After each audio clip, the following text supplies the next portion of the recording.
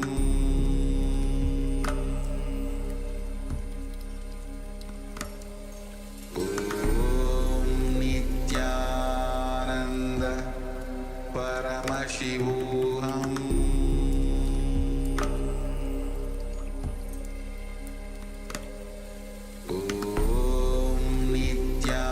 Nithyananda Paramashivoham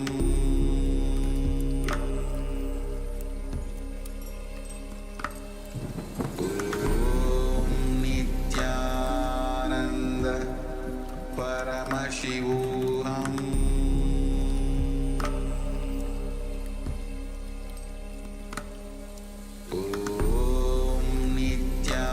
Nithyananda Paramashivoham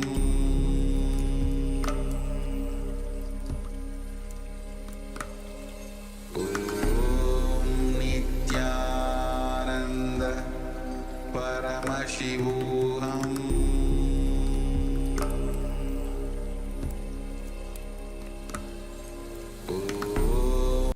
To your physical body. Start to wiggle your fingers and toes, your wrists and your ankles, your elbows and your knees. Pull your knees up towards your chest and then circle them with your arms as you rock your body from side to side. As you slowly return to a comfortable seated position.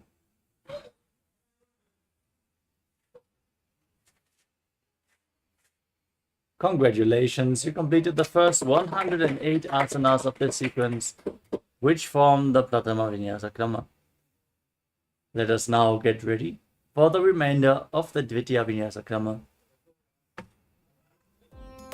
Nithyananda, thank you for watching, and if you found the video enlightening, Please give it a like, share it with your loved ones, and subscribe to stay connected with us.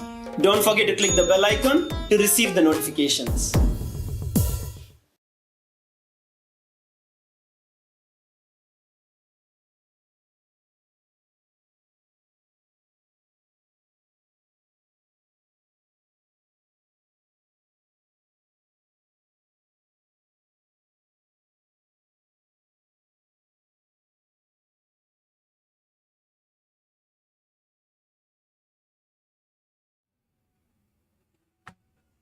The next asana of the sequence is Yathasana Nishtasana.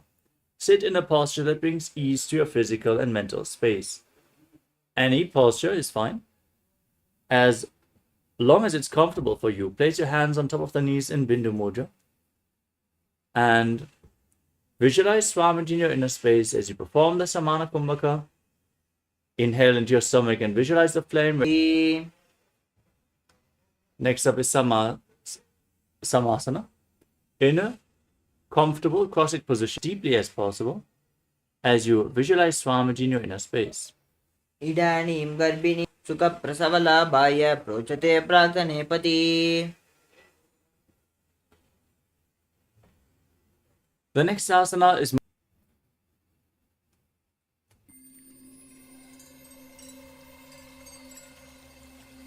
I welcome you all with my love and respect.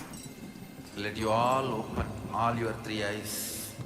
Om Nithyananda Paramashivoham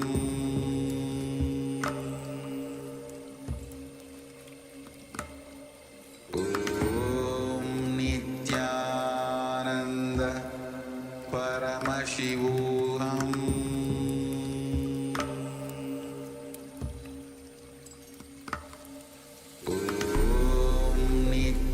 Nithyananda Paramashivoham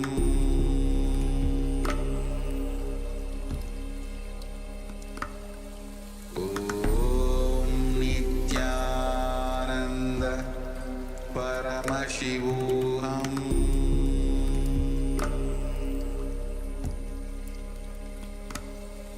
Om Nithyananda Paramashivoham